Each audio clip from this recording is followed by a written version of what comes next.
Bangladesh premier league BPL 2024-এর বড় এক যোগসূত্র সৃষ্টি হয়েছে। কুমিল্লা ভিক্টোরিয়ান্সের হয়ে খেলতে না পারা পাকিস্তানের তারকা পেসার শাহিন শাহ আফ্রিদি এবার খেলবেন ফরচুন বরিশালে, যেখানে আছেন বাংলাদেশের প্রখ্যাত ওপেনার তামিম ইকবাল। পরবর্তী বছরগুলোর মতো এবারও আফ্রিদির উপস্থিতি নিয়ে কিছু জটিলতা ছিল। প্রথমে চোটের কারণে বিপিএলে অংশ নিতে পারেননি তিনি।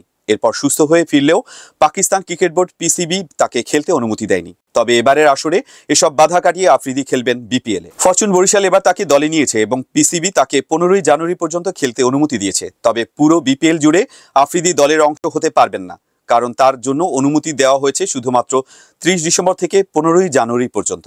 গত বছর তামিম ইকবালের নেতৃত্বে ফরচুন বরিশাল বিপিএল চ্যাম্পিয়ন হয়েছিল। এবারও তিনি দলটি গুছিয়েছেন এবং তার নেতৃত্বে আফ্রিদির উপস্থিতি দলটির শক্তি আরও বাড়াবে।